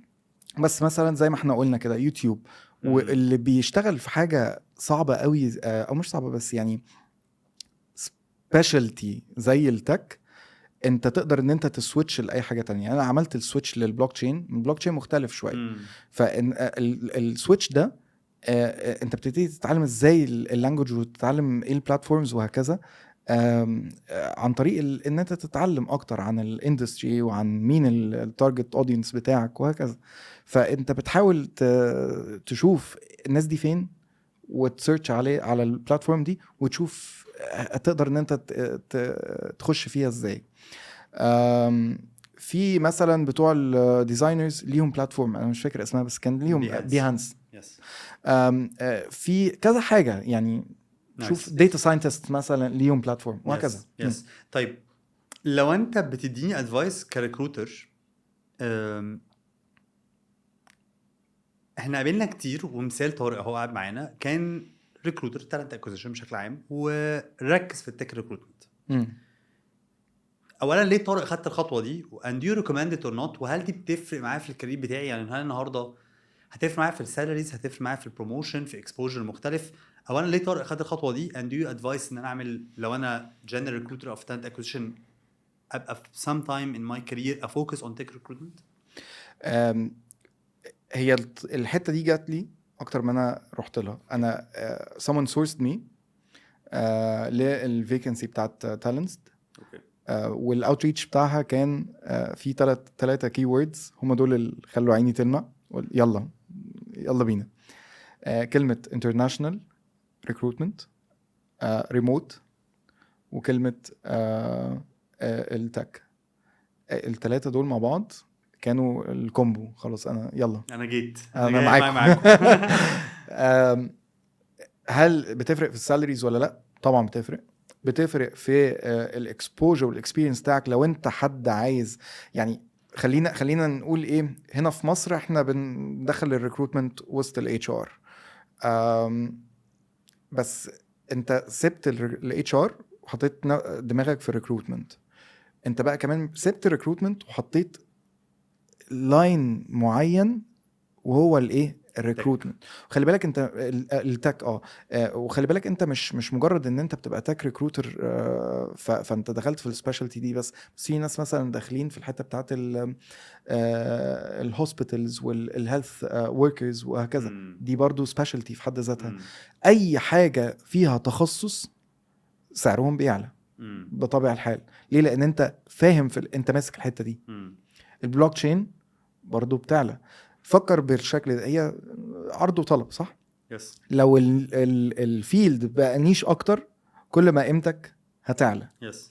وكمان مثلا الحته بتاعت البلوك تشين، انت بتتكلم في مثلا ان هو مش نيش بس ولكن هي جلوبال. معظم يعني ما كانش 90% اكتر من شويه من 90% من الشركات اللي انا بشوفها شغاله في البلوك تشين بيشتغلوا ريموت فيرست، اللي هم الشركات الديسنترلايزد، صح؟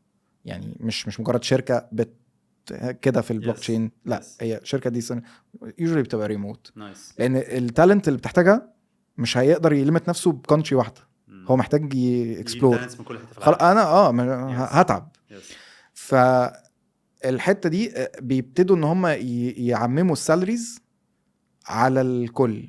فانت مش بتاخد سالاري بير كونتري انت عايش فين، لا انت السالري بتاعك زي اللي عايش في امريكا فاهم؟ فلو في امريكا بياخد $60,000 مثلا في السنه فانت هتاخد $60,000. طب وده اكشلي بالظبط كان السؤال اللي هيجي بعد كده، لانه مع الظروف الاقتصاديه الجميله اللي احنا فيها والنهارده تالنت كتير جدا بقت بتسافر بره مصر، تك ونون تك وسيلز وحاجات كتير جدا. النهارده بقى في الاتش ار دي مش عايز اقول ان هي لسه بقت باترن، هي لسه مش باترن، بس اتليست بقى ظاهر ان ممكن من مصر او من اي دوله تانية ابدا اشتغل ريموتلي. ف عندي هنا سؤالين مركبين في بعض. السؤال الاولاني how do you see my career as a recruiter؟ انا ممكن اجرو لغايه فين؟ لان في ناس بتبقى حاسه ان انا دخلت التالنت اكوزيشن علشان ادخل اتش ار، اوكي، وموف من التالنت اكوزيشن للتالنت مانجمنت للتالنت ديفلوبمنت للاورجانيزيشن ديفلوبمنت. انا واخدكم بوابه يا باشا. لكن في ناس تانية ممكن تبقى ما في ناس حاسه انه انا هجرو اعمل ايه؟ ما انا هفضل ريسورس، هفضل ريكروت. شكرا انك قلت النقطه دي اكرم. في حاجه انا حتى انا واصحابي على القهوه دايما بنتخانق في الحته دي. واضح ان انت اصحابك على القهوه ريكروترز. لا خالص، بعيد تماما عن الريكروت. هم بنتكلم في الحته دي انه انت لو انت تاجر فاكهه هتعمل كارير حرفيا. انت ايا كان الفيلد اللي انت فيه تقدر تعمل منه كارير. اوكي. فما تفكرش نفسك بمثلا شخص محدد، او يعني ما تلمتش نفسك بسقف معين انت حاطه او شفته فانت شايف ان ده السقف. لا، انت اي كارير، اي لاين اوف وورك تقدر تعمل منه كارير قوي جدا، وتقدر تعمل لنفسك منها حاجة كبيرة يعني. فما تحددش حتة ان في سقف مثلا للريكروتمنت او السورس. لو انا جيت قلت لك انت ممكن تبقى سورسنج ترينر، انت ممكن تبقى مثلا هيد اوف تالنت، ممكن تبقى، فانا حطيت لك سقف. انت فاكر ان اخر الحته دي سورسنج ترينر، او ممكن تبقى سورسنج ترينر وتاخد مثلا 7000 جنيه في التريننج، وممكن تبقى سورسنج ترينر وتاخد $7000 لو انت شفت ده في ناس تالنت مصريين ايه؟ شفت في ايه؟ الريكروتمنت. شفت ايه؟ وقدر ناس عامله يوصل كارير. لا فضلت في الريكروتمنت وقعدت تجرو فيها وابتدت تشتغل في حاجات بره مصر، والارقام ابتدت تبقى في 5 6 و 7000 و 8000 دولار.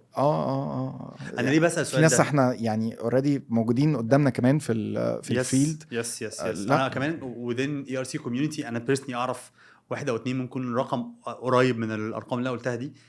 انا عايز اسمعه منك علشان لان في ناس بتحس انه بقى المعيار الفاينانشال معيار جوهري، وخاصة لو younger generations بقى ده بالنسبة له أنا it's part of my growth. إن أنا أشوف كمان شفت من شوية لما أنت قلت keywords فأنت حطيت لي keyword global ومعاها سالري حلو.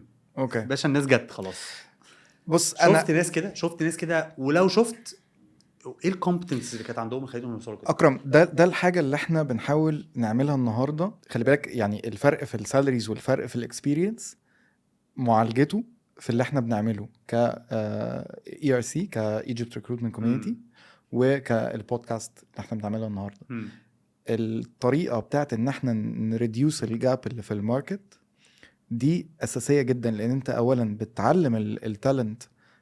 احنا عندنا عدد كبير جدا وفي بوتنشال كبير قوي. واحده من الاساسيات بتاعت مصر احنا عندنا مان باور قوي، صح. والناس بتاعتنا لو اتعلمت حاجه تبقى من اشطر الناس.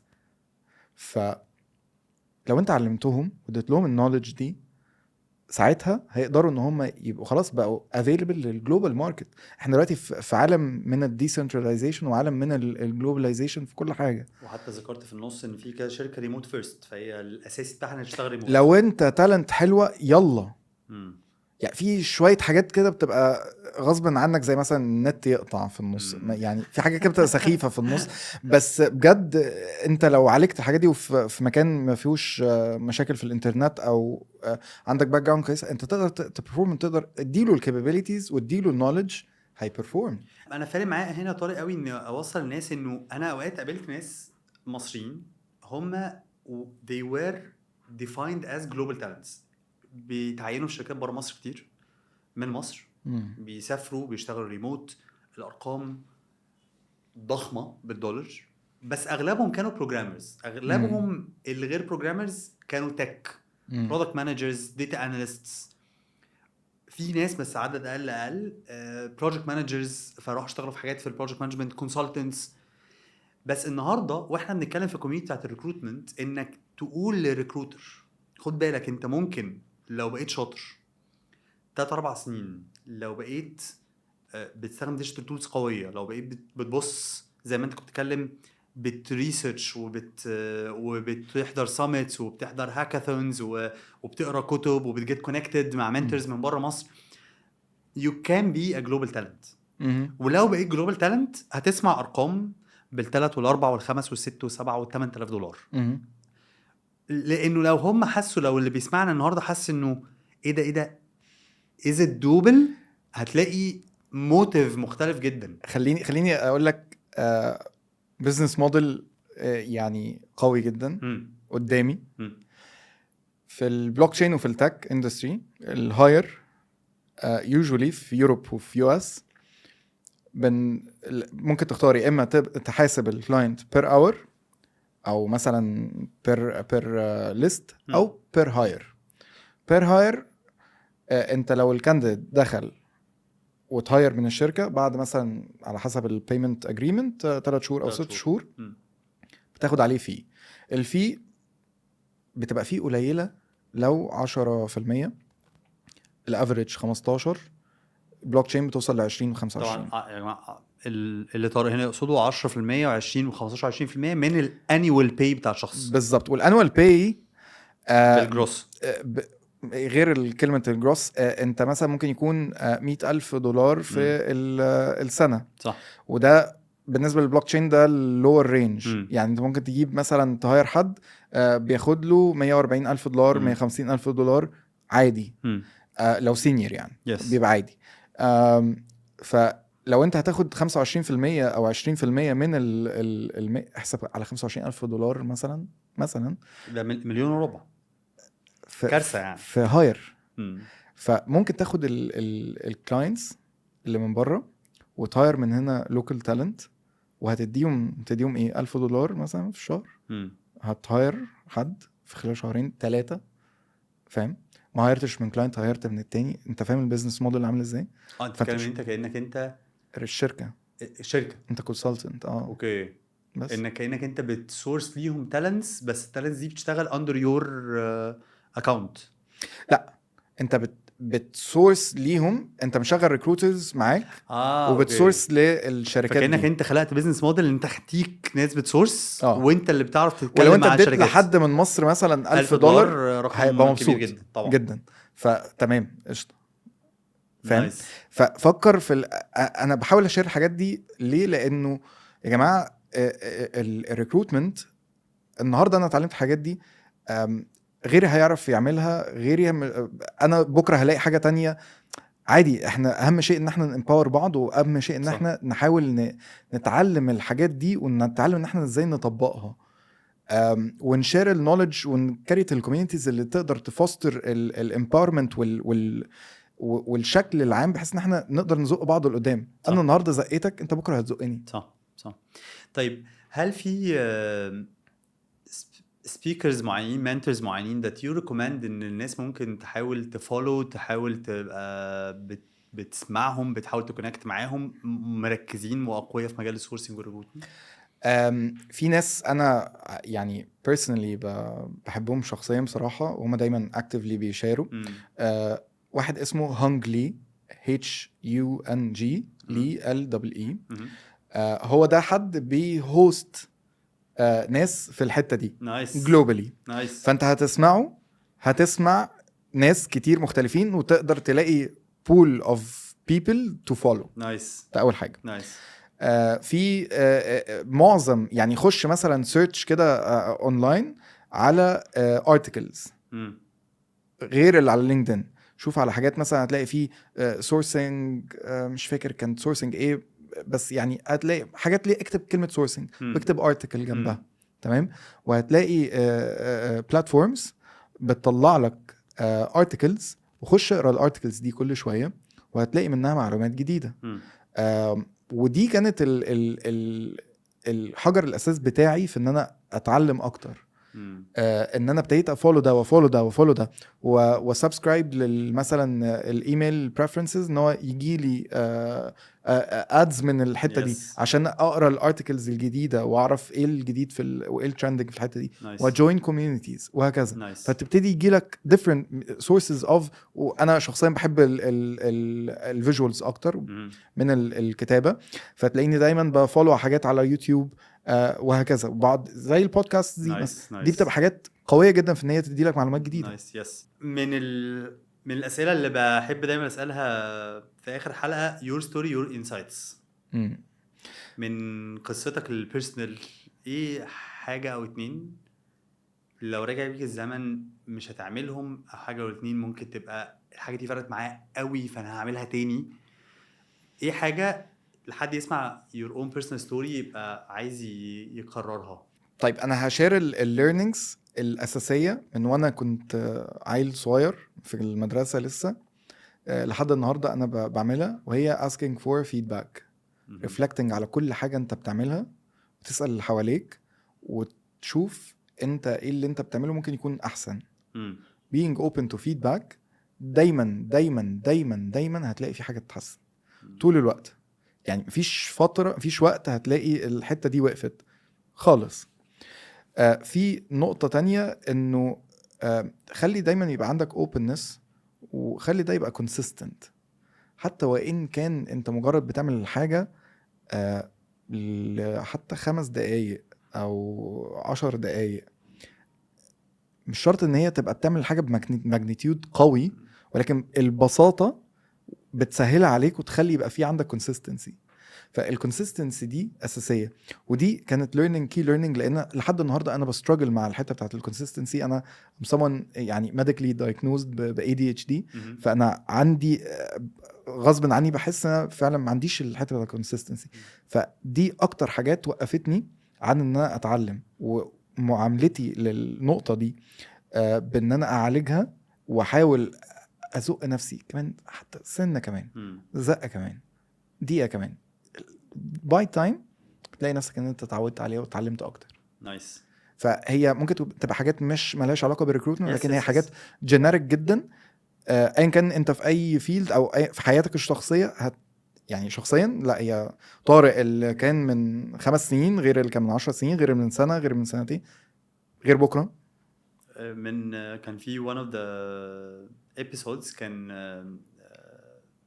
كان حد بيقول انه اكتر learning يعني exercise هو شايف انه بيفرق جدا مع الناس، هو اللي انت قلت بالظبط، فكره الفيدباك. انت مش بتتعلم جوه كلاس روم، انت مش بتتعلم مش بس من سوشيال بيرز او السوشيال نتورك بتاعتك، انت تتعلم عن طريق الفيدباك. ففيدباك من المانجر، فيدباك من يور بير، فيدباك من يور فريند. فالفيدباك از كروشال. وكمان حته بتاعت الاوبنس، ان انت تكون اوبن فور فيدباك، اوبن تو جيت اكسبوزد، وتتعرف على ناس جديده، اوبن لافكار جديده. الاوبنس من اللي انت النهارده كنت بتقوله، اللي هو بتسيرش وبتدور وبتفرك ونعرف تولز جديده ونشوف ارتكل جديده. this kind of openness هتساعدك ان انت تديفلوب كتير جدا. يعني يا طارق نورتني وشرفتني والله. يعني انا مبسوط وحاسس ان احنا يعني قلنا حاجات كتير. انا حاسس ان احنا محتاجين نقعد ساعه ساعتين كمان. انا عندي هذه المساحه، بس والله بجد ثانكس سو ماتش. وانا متاكد انا بيرسوني يعني مهم يعني، وكان يمكن اقول ده في الريفلكشن في الاخر، انا نفسي الناس تخرج النهارده في حاجات كتيره في النص اتقالت، بليز يا جماعه دوروا عليها واعملوا عليها سيرش، لانه طارق قالها كده تحس ان هو يا جماعه تريلو. فلو انت عمرك شفت تريلو تول، محتاج تخش تدور ايه تريلو. وانا يعني to the best of my ability بحاول ان انا ابقى open لان انا اشير knowledge او كده، سواء كان مثلا عن طريق الكوميونتي او في الفيرتشوال كوفي تشاتس او كده. try to connect معايا على لينكدين وشوفوا، يعني هنحاول ان احنا نحط ال QR code حتى او URL او اي حاجه لللينكدين بروفايل بتاعي. connect معايا، I'm very open to connect و to share. وممكن نحط السلاك شانل بتاعت ال ERC عشان الناس برضو تخش عندنا في الكوميونتي. انا شايف ان بجد يعني شيرنج ده اكتر حاجه، شيرنج النولج دي اكتر حاجه هتساعدنا كلنا مع بعض. يعني ده حقيقي. شكرا ليك يا طارق والله، شرفتني ونورتني. شكرا يا شكرا ليكم يا شباب. ويعني بجد انا عايزكم ترجعوا كده. طارق يوم جاي في النص قايل اسم الشخص الفلاني بيعمل بودكاست وبيستضيف ناس، اعملوا عليه سيرش. الشخص الفلاني كان بيعمل سورسنج هاكاثون، اعملوا عليه سيرش. اعملوا سيرش ايه اصلا السورسنج هاكاثون دي بتتعمل فين، انا ممكن احضرها ولا لا. طارق قال في حاجه اسمها سورسنج سامت، بيتعمل فين، وابص على الويب سايت بتاعه وابص على السبيكرز، والسبيكرز دول ممكن اعمل لهم فولو. وطارق من الاول خالص قال المايند سيت بتاعت ان انا هبقى اوبن وبدور على ليرنينجز ليا انا شخصيا، وبتعلم تولز جديده، وبستخدم شات جي بي تي عشان يساعدني اتعلم تولز جديده. وفي النص اتكلم عن بايثون، اتس ا كودينج لانجويج، اتس نوت ان اوتوميشن تول. وفي النص قال تول اسمها N8N، بيتكلم عن تولز كتيره وكودينج لانجويجز. الحاجات دي دور عليها، لان انا النهارده جايب لك مثال لحد منورني وشرفني، هو ريكروتر وفي الاخر بيقول لك بايثون. في ناس، انا بقول لحضراتكم في ناس هتسمعنا بالنسبه لها بايثون لما بيشوفها في السي في دي معلوماته، انا هسورس حد بيتعلم بايثون، لكن ان انا هبقى بتعلم ازاي استخدم بايثون عشان تساعدني وانا ريكروتر، ده اللي بيخليني لو انا تالنت مركز في الكارير ديفلوبمنت بتاعتي اني هروح من ليفل تاني وليفل مختلف، وابقى كمان ممكن ابقى جلوبال تالنت في مجال الريكروتمنت. فيعني انا حاولت الخص كل اللي انا اتعلمته النهارده من طارق. وراجعوا الحلقه واتفرجوا على الحلقات اللي فاتت، اتفرجوا على الحلقات اللي جايه، ونشوفكم ان شاء الله على خير. باي باي.